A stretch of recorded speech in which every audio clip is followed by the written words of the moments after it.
Welcome to the National Indian Gaming Association's The New Normal webcast, featuring the latest updates on the Indian Gaming Trade Show and Convention, the education sessions.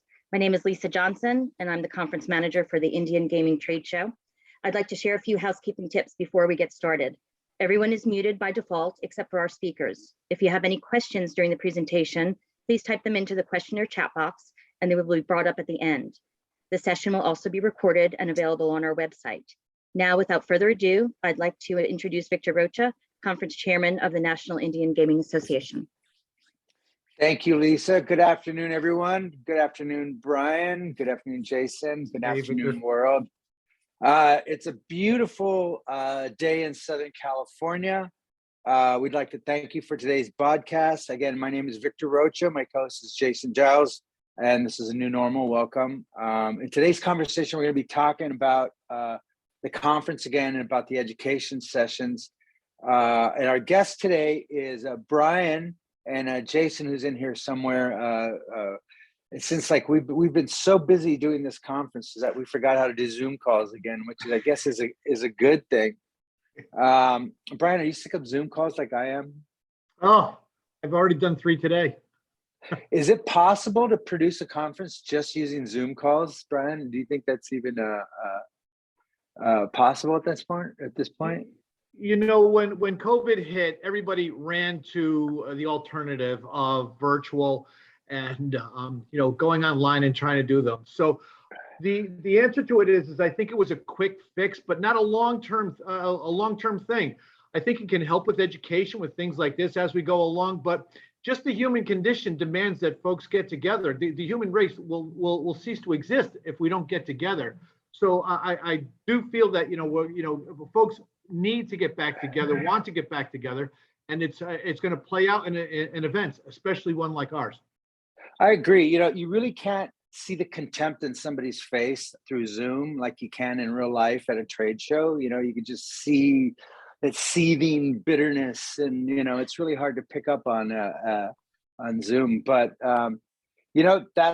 that's really, I think this pandemic really drove home the point that our need to meet and our desire to have face-to-face conversations and do business, and even if we're breathing past each other, but it feels, and I don't want to jinx this, but it feels like it's close to the end of the pandemic after 2 years.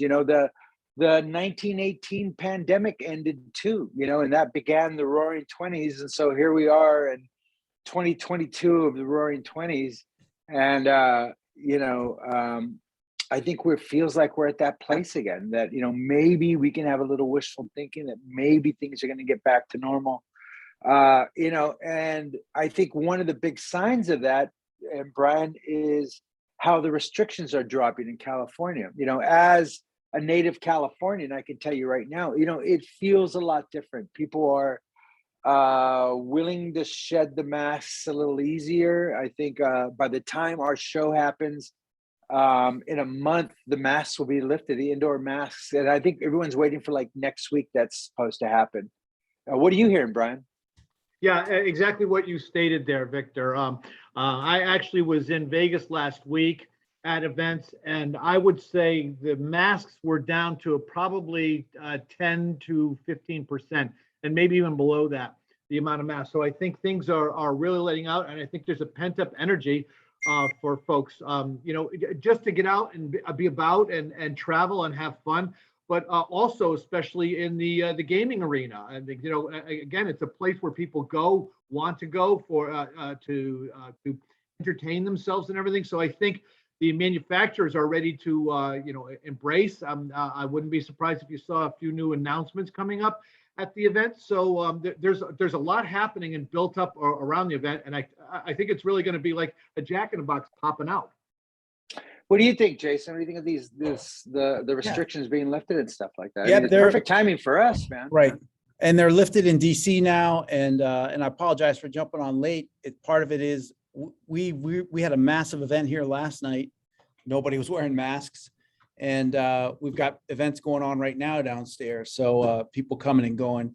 And I just took a trip out for a fundraiser in New Mexico. masks are, you're seeing them less and less. You still got to wear them on the plane, but it's good timing for us.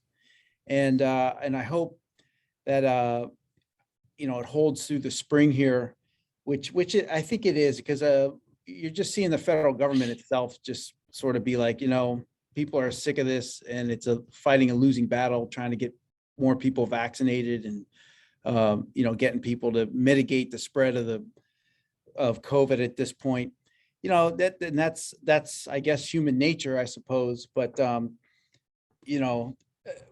it's funny because there was an article in the paper yesterday, the worst year of the 1918 flu. No one likes to call it the Spanish flu anymore, but the worst year for America, the 1918 flu, was 1922, 4 years after it had initially started. Is that really true? Is that true? Yeah, Really? that was Oh, when we don't tell me lost the that. most people, and it was all over the papers, and it wasn't like wasn't stealthy or anything, and it was different back then because people didn't know it was like a super flu. But that was the year that most Americans died, was 4 years after it started, and by that point they knew what to do. They knew to wear masks and to keep the crowds down, but the cities and everybody was already tired of doing that from the previous 3 years, and they just sort of let it run rampant. And that was like the worst year for the flu. It was a good article. It was put up by that doctor from Baylor University who's on TV a lot. Dr. Bombay?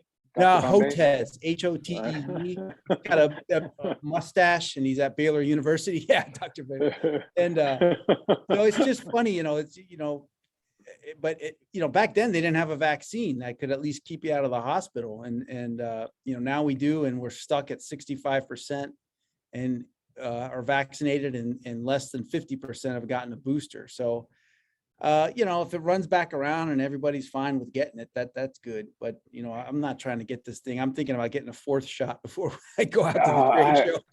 So, Well, it's funny. I saw someone on Twitter complaining about the war in Ukraine, is that they weren't wearing masks, and so I reached to the internet and I smacked them. So that was well deserved. I think I earned that one.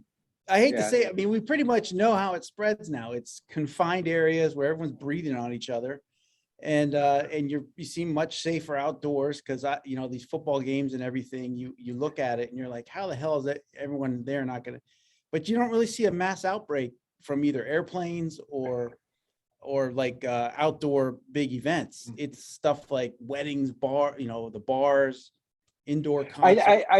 I think what it is either the herd immunity goes up or our IQs drop. It's one of those two. Yeah, exactly. It's one of those two in there, and I might be the IQ dropping. I've heard that wearing masks makes your IQ drop a couple points. If it was on a sign by the side of the freeway, that's where I saw it, to be honest. You know what I mean? Yeah, over the overpass. Yeah, the truck convoy that's been circling DC for 3 days, they may as well just put that on their side of their trucks. Your IQ goes down the more you wear a mask, because now they can't even complain about mandates. They're all gone. So now it's just back to the crazy conspiracy stuff, and it's like, well, wait a minute. Right. Well, you know what? In California, you definitely, the hospitalization rates are down, the transference rate is down, and in the areas, and where I'm at in Southern California, where San Bernardino, Orange County, Riverside County, San Diego County, when I kept a really close eye on it. So, you definitely see, I think that's why everyone's feeling a little more comfortable, is that the hospitalization rate is down. And I think that's really a big deal for us. And on that, and Brian can attest, you've really seen the demand again. We got really lucky in July, and I think we got really lucky again here in April. Dan, it's about the trade show, Dan. So we got really lucky in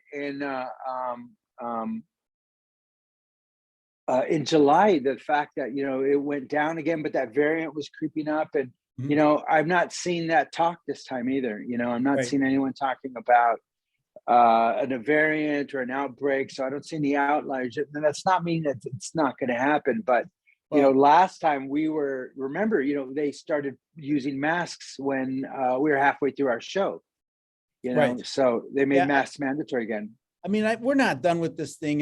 You know, New Zealand's now having major outbreaks, and Hong Kong is teetering on a disaster.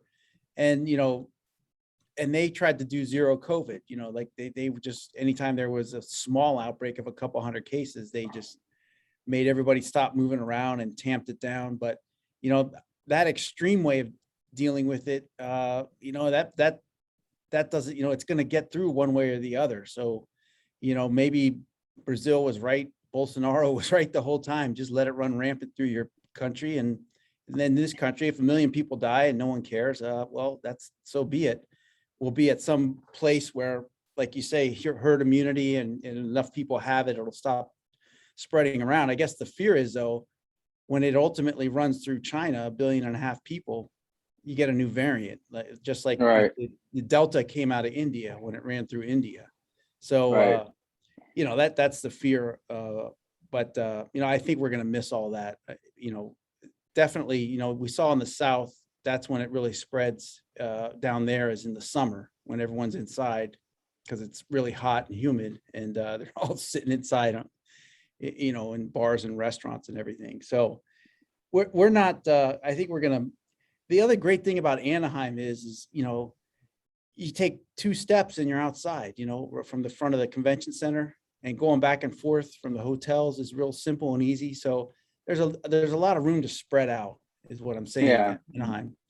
And Yeah, that's yeah. really good, because like when we were there were 70,000 people at that Google YouTube thing, and it just did not feel like 70,000 people. They were. Is that how many were in that room? Because there Yes. was a lot of empty space in that. And I know. that's a big space then, you know. Exactly. And I think one of the what I like about the space is that everything is going to be layered. So, you know, as opposed to Vegas, when we had to like walk 10,000 miles to get to the back, and 10,000. This time you're on an escalator going up and down. It kind of reminds me of at the last Oklahoma show, where everything was up and down, and you could just use the escalator to get to it. And Right. I think that saves a lot of, especially for our elders, makes it a lot easier for them to get around and stuff like that. So I think that's important.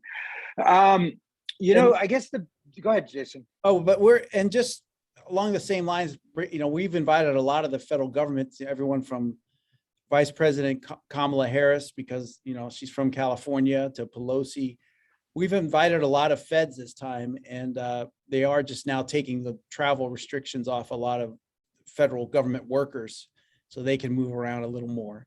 So we're anticipating a good turnout by the federal government here in the Biden administration, just because simply they haven't gone anywhere in a while. And the biggest selling point we have is we are the first big in-person tribal conference to start the year. And, you know, we're really set up to do something great in Anaheim, and I hope everybody comes out and joins us. We're focusing on sports betting is the biggest issue.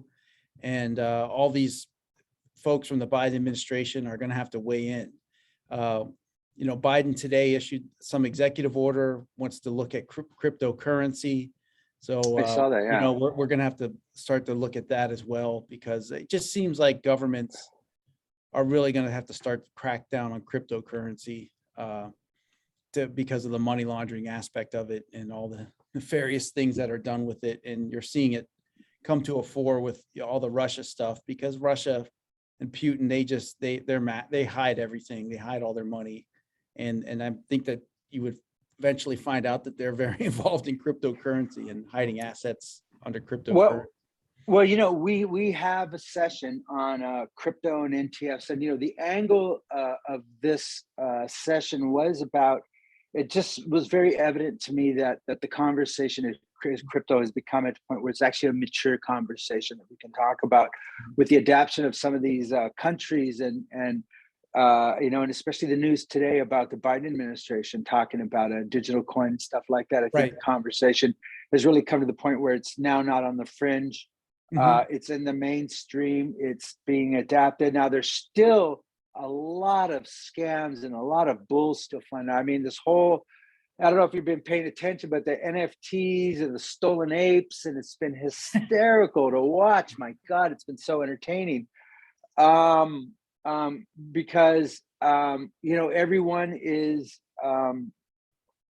realizing this is legit. But for me, you know, I see a lot of these crypto casinos. I see a lot of their marketing, a lot of this bull. Listen, hey, you can gamble with us, and it's safe and stuff like this, and investments. But you see that this conversation has really matured a lot, and so you know, we anticipated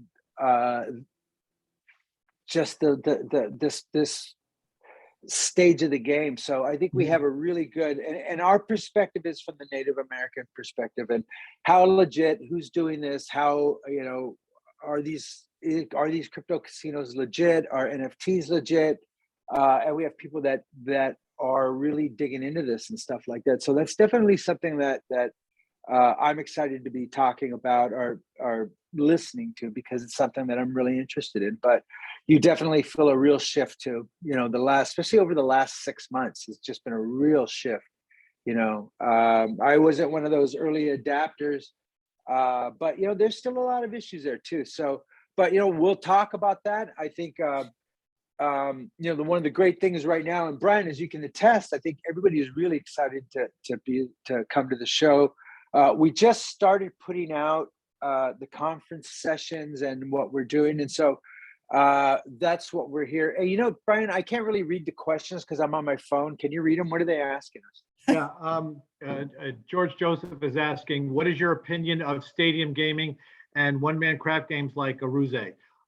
Well, we'll have some of those at the show, I'm sure, because if it's what I think he's talking about, those yeah, the big ones where they digital, sit around, and then there's one dealer at the end. The digital crap games, and you know, look, when I was in New Mexico driving up to Taos, all the couple of the casinos on the way were advertising those craps games. Like, we now have digital craps, and you know, look, it's you know, there used to be 4 guys working a craps table, and now you can have one who doesn't even need to know basic math, just has a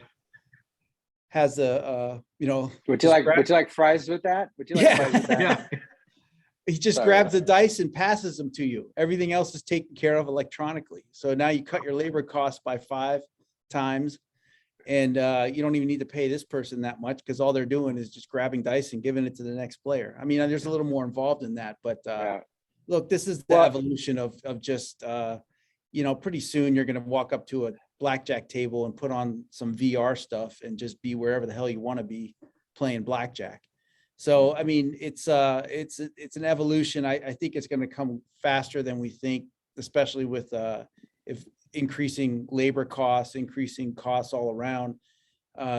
Companies are going to start to want to cut, you know, employees, and that's just an easy way to do it. So I've played on them. I mean, people are just going to have to get used to them. The easiest thing to get used to was, it was the only $10 craps game you could find when I was in Vegas, where those digital craps machines, everything else was $15 and $25. So if they're going to keep it low table limits, that's an advantage, but it is going to take some getting used to, in terms of, you don't have any, I can tell you this, to the extent you'll get a hot roll, you know, no one's leaning all over each other and screaming and yelling. You just, because you have to focus, you have to put in your next bets and you know, put those in digitally on your screen. So it kind of takes away from all the atmosphere around it. So, well, you know, a little known fact, but in the Matrix, when they do that scene and all those people are plugged into that, and they're actually playing a stadium gaming too. So little known fact. Yeah, they're all doing stadium gaming. You know, as we know, it's huge in the Asian markets, and hasn't been as quick to adapt in the United States, but they're definitely, as Jason said, I think with the labor issues and the fact that, you know, you can have more people playing and less people working, you know, so that's just a win, bottom line. But I've kind of been surprised at the slow adaptation of it, but it's out there and it's creeping and it's moving. And, you know, I think it's a matter of time, you know, but then it all depends on the casino and the space and stuff like that. Right. But I think, you know, I'm kind of surprised that places like my casino at Pachanga, you know, we don't have them yet. I don't know why, but that'd be a good question to ask my tribe. You know? It's an interesting decision as a casino, like I saw in New Mexico, that they would actually market around it and say, come play our, because if you're the guy that the retiree or just a avid craps player that goes in there a lot, you're going to hate it. I just know you're going to hate it. And but out with the old, in with the new. They're trying to Come get- on down. Yeah. Come on down Yeah. to Santa Ana Star Casino and be alone together. Times have You know what I changed. mean? It's what it is. That's what they're saying, come and be alone together. Right. Right. I mean, you don't even get, you used to get good interaction with the pit boss and everything. You won't even get that with this. You don't even need a pit boss. So- It's I think there's the pandemic has moved a lot of the stuff, moved it forward and But- because of the labor issues and stuff like that. And But that's the other aspect. Anyone who's Yeah. played craps or even on a blackjack table with all those chips, they got to come count those every so often. And that, slows down the game. And everyone hates that aspect of it. So, now everyone brings their own cash. And when you cash out, you get your little ticket, just like a slot machine, and you walk away. And These slot machines used to have arms on them. yeah, Yeah. it's funny that they still put them on there. I mean, why do they On the even end one. bother? I know. Yeah. On the end one for On the 7 of them. Yeah. Yeah. So one of the things that we're really excited about is that the conference is a 4-day conference. It starts on Tuesday. There's golf in the morning, which I believe is doing really well, right? We have 2 golf courses, Brian. Is that what it is? Yes, 2 golf courses for the chairmans and the vice chairmans. You can register online for it and everything. The spots are going fast. So if you haven't done it yet, it's good to do that. There's some new sponsorships available for folks that want to do that. And across the board, registrations are up. I mean, and we're not comparing it to 2020 or 2021 because 2020 is when everything got postponed and a lot of things got rolled into 21. So we're comparing it to 19. So it's up even over 2019. So there's a lot of pent up energy, and we see things are going to happen big at the event. As I said, you're definitely going to see some new products, new showcases, new names. Some things will be changing. So it's something you do not want to miss. You guys were mentioning earlier that we kind of snuck it in July and kind of got it in. Well, I think we're going to go right into this, and it's going to be fine. So I think it's going to be even bigger than we did in Vegas. Yeah, like I said, I'm not sensing an impending sense of dread around the corner that we did in July. It just feels a little different, and hopefully, my optimism is well placed, and I want to be optimistic. I don't want to be negative. I'm a Californian. That's what we do. We sit in the sun and we just hang out. So after the golf, we're going to have a half day of sessions to start at 1 p.m. and what we're calling a deep dive, the business of interactive waging. And what we've done is that we've broken down interactive waging into 4 components, and we brought in experts to help people define the sports betting model and the business. We have it broken down into business model, vendor selection, operations, and marketing. And each one is a very important component. And the reason why we did this, especially with an eye towards California and a lot of the states where the tribes haven't got sports betting yet, is just to bring them up to speed. I have some really, really brilliant people like Melissa Blau and Louisa Woods and Jason Rosenberg talking about, Melissa's talking about vendor selection and how do you do your due diligence and making sure that you make sure that, how many horror stories have we seen so far? Remember Miami thing, that whole thing with the due diligence wasn't right. And that whole thing blew up. And so I think that's a very important process. We want to give the people the fundamentals of going forward in sports betting and online gaming, so we're really being a little more forward looking than before. And I feel with this conference is different than the ones before. I think because we had to be really reserved when we were talking about sports betting and online gaming, because a lot of the tribes weren't willing to participate. And whenever you do something like online gaming, you get a lot of people that get upset about it. We can't do it. Why are you talking about it? So we had to be very sensitive to other tribes. And, you kind of want to bring everybody along together. You don't want to feel that you're leaving anyone behind. I feel like this one, we've put together a really strong session. The keynote's going to be Joe Asher. And those of Joe's been around the industry for a long time. And I'm going to be interviewing Joe talking about the future of the industry and where this is going and how he sees it as somebody who's been on the crest of the wave for a long time. And I've known Joe now for, gosh, I don't know, 10 years or something like that. So, and we're starting to get registration is doing really well. We're getting a really good feedback and a response to this. So we're really excited about it. You know, I think if I have any issue about this year and the content, and I'm probably going a little speaking ahead of myself, is the fact that, you know, last year and the year before, or in 2019, you know, we had like 100 sessions when we were in Vegas. We had over 100 sessions. I don't know if you remember in Vegas, that wall was just massive with all that sessions. There was all this great content, but they started clashing. So I proved that I could do good content. Now I need to prove that I can create a great show without making people's eyes bleed, you know what I mean? Or feeling like they're, but in that, so we have, you know, 20% than we had down from last year, just to try to make it more manageable.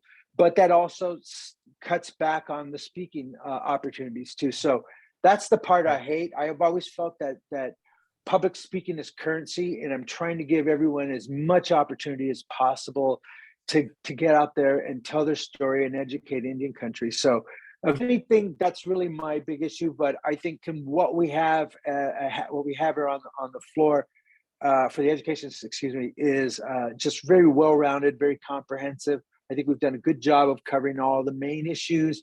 And then because this is Indian country, we have a whole section called sovereignty, where we're talking about, you know, MMIW, we're talking about LGBTQ, we're talking about land, we're talking about Brackeen, which is a Supreme Court case, and how that ties back the ramifications of sovereignty and stuff like that. So, you know, because we are tribal, our shows are a little different than the rest of the industry. You know, ours are a little more human, you know what I mean? A little more, you know, I mean, no other place has a session on missing and murdered Indigenous women, you know, but we tie it into human trafficking. We tie it into other ways that it relates to our casinos and stuff like that. So the social stuff is really great.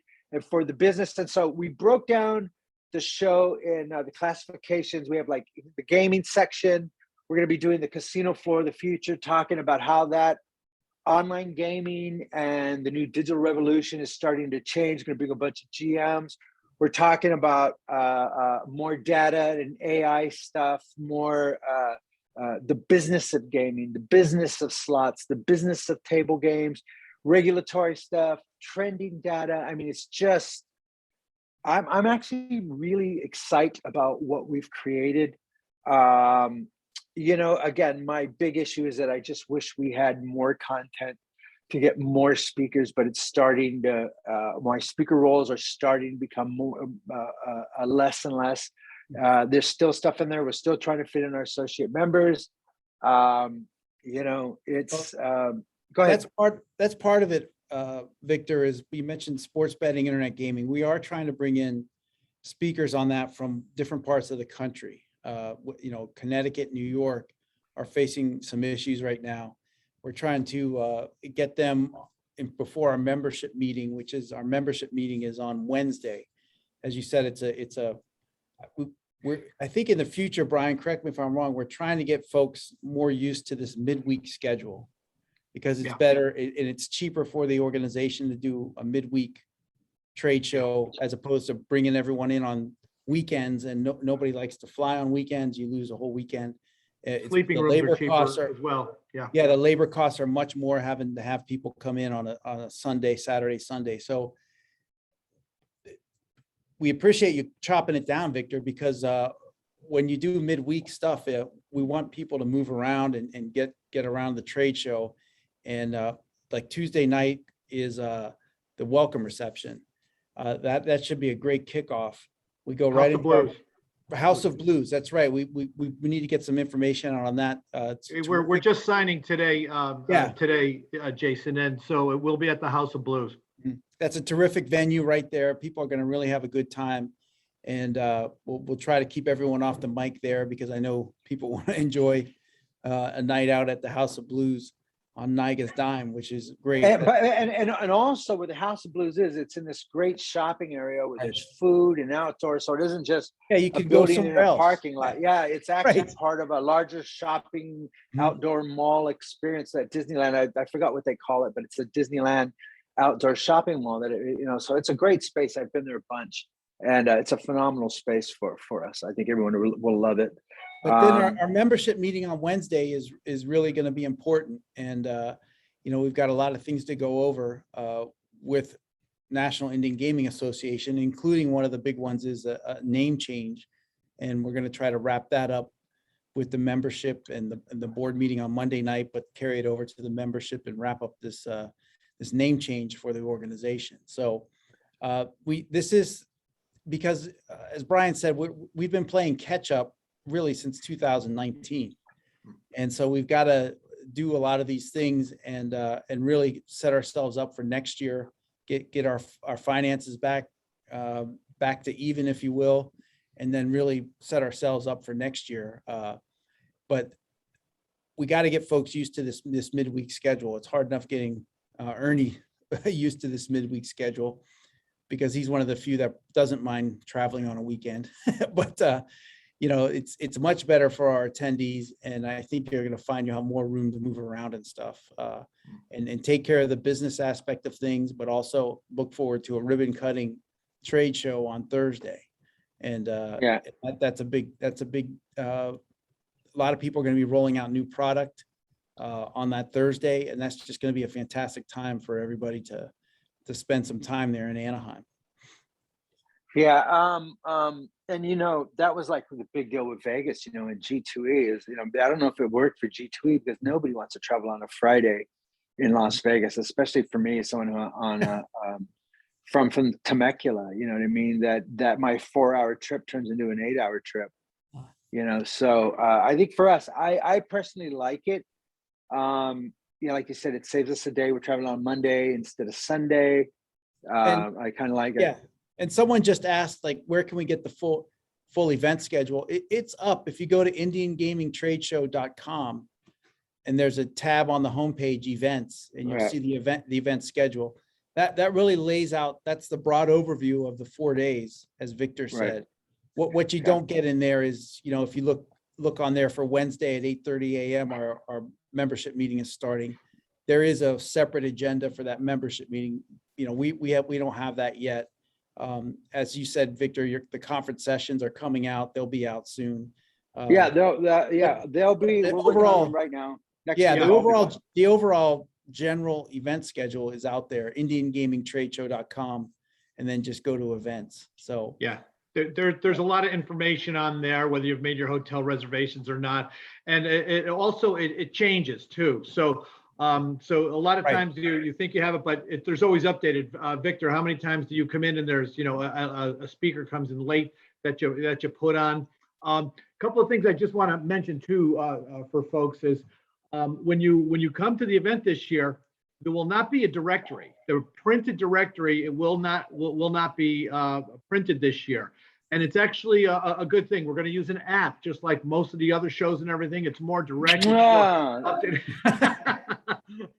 And a lot of times what happens is you print the directory, then there's a change, and then the directory's wrong. So now we're with an app, we're going to be able to pick it up and do it. There's a lot of things on the floor. Victor, I know you're putting things together for the Chairman's Lounge and also the Tribal Leaders Lounge. What we're having, that will have a lot of stuff on it. So the floor is going to be very important. There is new stuff that will be on there that you've never seen before, because we get a little bit of sneak preview things that we don't talk about for companies, but we've seen some things that are happening that will be announced at the show. So it's definitely something to go in and experience all of it. Whether it's the sessions, Jason, the annual meeting is so important, as you mentioned. The floor, every session, House of Blues, it's networking, golf. This is really ramping up as we come out of COVID and things here. There's a lot of pent up energy, and it's going to be quite exciting. Right, and some of the forward-looking sessions that we have, we're going through my agenda, and like Brian said, I'm still at I've got like 85% of the content done. One of the issues that I have been running into has been the fact that ICE is the week before, and there's a couple of my European speakers that I'm not going to be able to get. I like to rely on those guys to bring their information in Europe and what they're doing and stuff like that. But so we have a lot of really great speakers. We're doing content like one of them I'm really excited about. We're talking about free play and the importance of free play, and especially how in the ecosystem with sports betting and online gaming, how important it is. And really, I think for a while we were really talking about it, but now with the advent of sports betting and online gaming, we can really, before it felt like a placeholder. This is what you do until we have online gaming. It's a whole new day now. So we're talking about that. We're talking about esports. This is another one I'm really excited about, which is about, I'm calling it the esports gambling revolution. And this is another one where we're actually finally able to talk about esports and gambling, not just esports. And, the problem that I've had is that people look at esports and they have a hard time. Where does it fit into the casino? Does it bring in people? Am I supposed to go after the parents? It's supposed to be hotel rooms.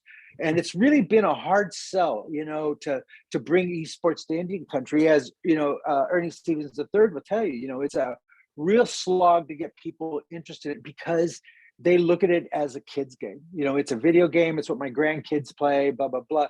Now with esports and gambling, you can see how it's important and where it fits in.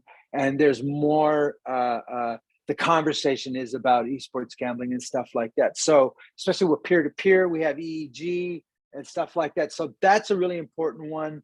We're going to be talking about influencers and their role in on the casino floor now, and bringing some of those people like we did last year. Also, we had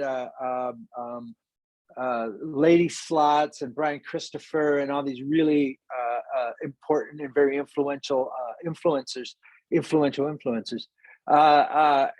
So we're doing that. I'm excited about that. We're talking about the convergence of gaming, sports, and media. I got my friend Sarah Slane to come in and bring in some sports leagues and talk about, everything has changed. And all these companies that were on the sideline, like Disney and stuff, now they're getting into the game. So we'll be talking about this, talking about how it's changed again, about how the industry is changing right in front of us and why we need to pay attention and who these people are and why it's important that we're paying attention. Again, we're going to be talking about blockchain, cryptocurrencies, digital wallets. I think this was one I'm really excited about because, like I said, we can really talk about this stuff. It's more real, more tangible, not an abstract concept, but stuff that is here and now. And sports betting, have lots of content about that.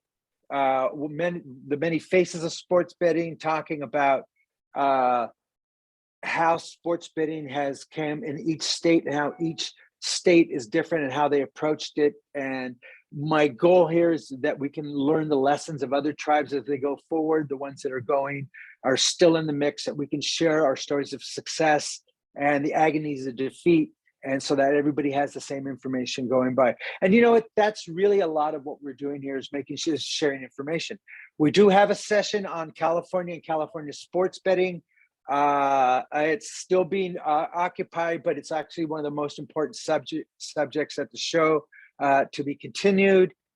Sports marketing, the business of, how do you get your business heard? Working with affiliates, another very important session on affiliates. Last week, Wynn just announced that they're cutting their marketing budget, and some of the other people are cutting their markets. They're spending all this money, and now they're looking at affiliates. We have some homegrown affiliates in there also, like Chairman Lloyd Matheson from a chicken ranch and stuff like that. So sports betting partnerships and how do you do your deals, the synergy of online verticals, sports betting and online, talking about the importance of online gaming and what this brings to your brick and mortar and stuff like that. So lots and lots and lots of forward-looking sessions about the business of sports betting, the business of online gaming. We got a lot of stuff on the casino, on the cashless environment, the digital revolution is what I'm calling it, the way we're all just really moving forward to this new cashless environment and what this means and the importance of it. And not everybody's going to do it, but it's important that we bring the latest information. I feel that's my job, is to make sure that the tribes have the best information and the most current trends, and so that we're on top of this. Hold on, I got Dan a little some reviews on California. Yeah, Dan, you can email me on that too. Hold on. So we have a lobbyist doing lobbying.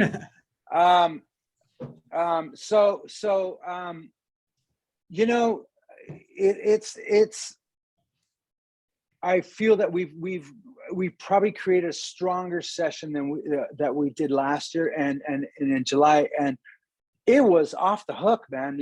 I was really surprised how well attended our sessions were, and I think that had a lot to do with that people were really just wanting to get out and wanting that need for education. They weren't just there for the trade show, they were there to interact. And there's no better place to meet and greet than the education sessions. The amount of people, the amount of opportunities, and especially when you have it like the way we have, where it's easier to find people. And remember, before I started working at NIGA, we had the conferences. And part of this was me too, was putting the sessions over the trade show, and it was harder to find people. Were they on the trade show or at the education sessions? And now that we've split it up, it's a lot easier from a business perspective. Everybody's at the education sessions, everybody's at the trade show. So I think we've created all these wonderful opportunities for business to do business, and that's what we are. We are a government gaming trade group, but we're also in the business of gaming. I want to make sure that we are as forward-looking as we need to be. I apologize, my words. So again, if anybody knows me, I stay up every night until 4 a.m. and that's what I've been doing for 23 years, something like that. And so, so if I'm slurring my words a little bit, you understand why. So, Brian, what kind of feedback are we getting? What are you hearing, brother? It's all good. Again, as I mentioned earlier, it's really about getting back. Victor, you've been doing the new normal and things, so I think that's kind of helped charge the entire sector. Is the new normal, on it. So we went into July. And when we went into to Vegas and things, there was no mask. By the time we left, there was masks and everything. So it made people, a little jittery. And webinars and things like this, saying the new normal. So I think we're finally getting there. And with that, folks are investing in their company. They're taking time away from their company to improve their companies here by attending. So it's very important. It's so much is going on all at once. Where else can you really work with Indian country like this for 4 days and come out with so much information on it? It's a slam dunk to find new information and learn. One thing you will walk away with is learning. Yeah, I agree. And that's what we've tried to do with the education sessions. We also have the NIGC will be there. They will be doing their updates, so I have access to them. And one of the things that Jason mentioned was the fact that when we're doing the education sessions, we're running a concurrent session, which is the membership meeting for NIGA. Some of you may or may not know. I think some of the new people don't know. So what? I think we've learned, Jason, to exist together. You know what I mean? Once I stopped pulling people out of the meeting, it became a lot easier. Remember? Right. Oh my gosh, remember that? And we're going to focus a lot on the political side too. We've invited the vice president, but we've also invited Nancy Pelosi. We have a couple of fundraisers locked in. Betty McCollum from Minnesota is going to be there, and we're trying to get a couple others to do some fundraising there. So it's an election year, and so that's going to be a big issue at our show is the November elections. So the political aspect of this show is going to be much more involved and detailed than last year's show.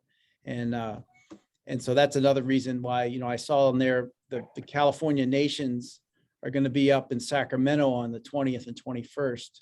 And that actually, when I was looking at the schedule, that's actually not too bad, because a lot of our political administrative work is going to get done Tuesday, Wednesday.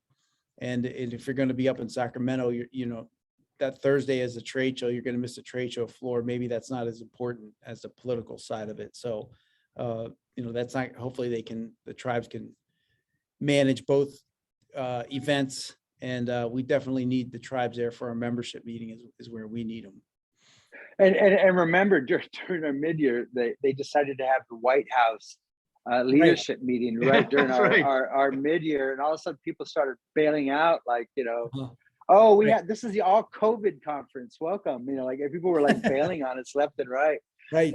And it ended up working to our advantage because that day was on the golf day. It was on the East Coast. We were on the West Coast, so it was much ado about nothing. But it was still a pain in the butt to have that type of drop down us at the last minute again. So it's always something. It's always where everybody's having to deal with something. My attitude has always been, create content that's so compelling that people have to attend.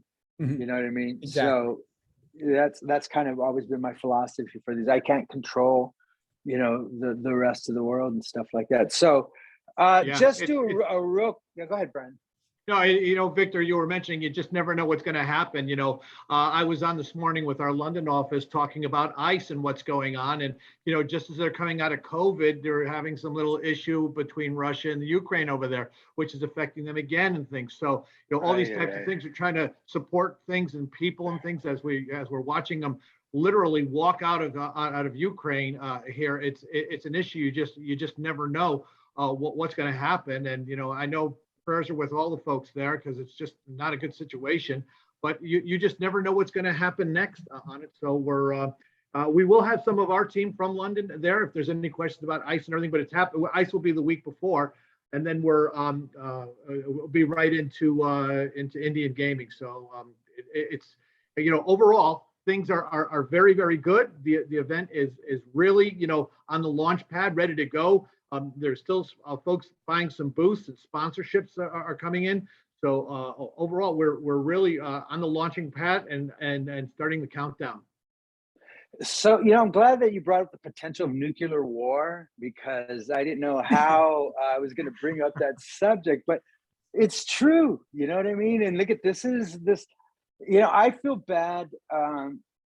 It is really, there's a lot of uncertainty. There is a war. That is a big issue, and it could grow. It could get worse. There could be limited bombing, nuclear, a strategic nuclear bombing. I think they call it something to that effect, which is just on the battlefield type of stuff for tanks. That could disrupt everything. You know what I mean? Gaming relies. This is not something people need to do. This is an extracurricular activity. As we learned during the pandemic, there are limits, and so, that's something to be concerned about. We're not whistling past the graveyard again. We are concerned about that effect. And on a personal note, a lot of us are very dear friends with Eva Bakken, who does my job for ICE and is one of my dearest friends in the industry. And Eva is Polish and Ukrainian and has her family and stuff like that. So those of us in the industry, we are being affected directly or indirectly too. So, that's something we have to be serious about what it is and what impact it could have, because let's be honest, if somebody drops a nuclear bomb, the week before our show, who knows what that's going to have an effect on. So, I'm sorry to even bring this up, but I think this is a reality that it's possible. Although I think it's minimal, but we just don't know right now. We're in really uncertain times again. So coming out of a pandemic into a possible nuclear war, it sounds par for course. You know what I mean? But I think we need to be optimistic, and let's just hope that that doesn't happen and this ends quickly, and that we can all get back to the new normal. Yeah. But that is something that we need to be serious about, and that could have an effect on not just ICE but our show too. Hopefully it doesn't, but let's pray for those in Ukraine. Let's pray for those in Russia, and hope everyone is safe and this thing goes away as soon as possible. You know, so Agree. but and then also I think what I wanted to remind, there's a couple other issues. Oh yeah, we're going to be doing some sessions on cannabis too, and if anything is an indicator of our success, the cannabis, regardless, has always been packed.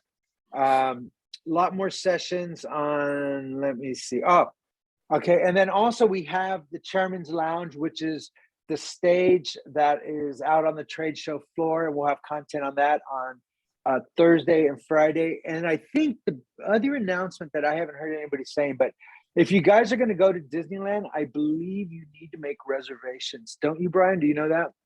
I don't, but it sounds like a good idea. I can find it out and we can let folks know, but we've been concentrating on the show versus Mickey. Well, you know, we're going to be ending on Friday. Yeah.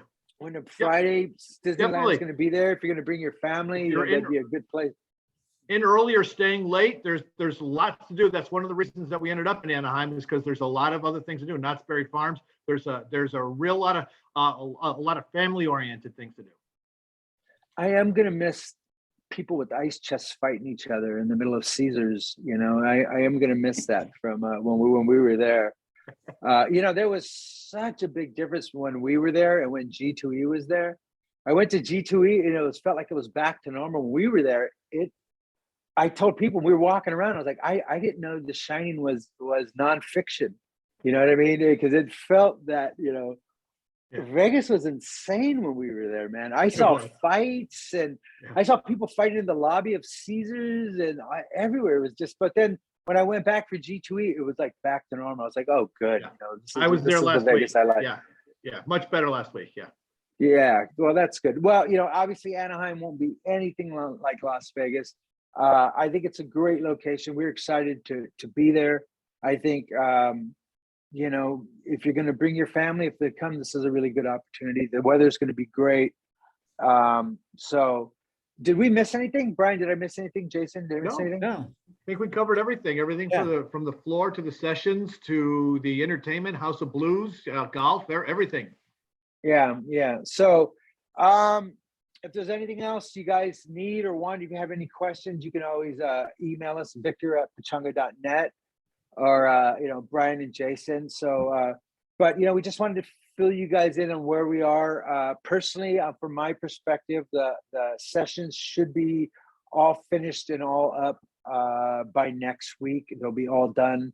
We're about 85%, 90% done. It's just getting these last stragglers in and making sure that we do the best sessions for you. But we're pretty excited for what we have. So I think that's enough of your time this week. You know what? We're since I'm in the home stretch of it, we probably won't be doing next week, but then we'll pick back up the week after. And you know, I'm doing well. I had knee surgery, so I'm doing fine now. I'll be you know, I got knee surgery, so I wouldn't be, you know, flailing at the show. So I'm 100% healed, or about 95% healed, and I'll be that. So won't be hobbling around. You won't even recognize me. I'll be running through the show. So on that note, Jason, thanks a lot, brother. Good to see you. Excellent. Brian, Thank you, guys. Thank you so much. And all the people who watch, we really appreciate you guys joining us. We'll see you real soon. Thanks a lot. Talk to you soon. Bye. See you in Anaheim. Thanks, Victor. Thanks, Victor. Bye now.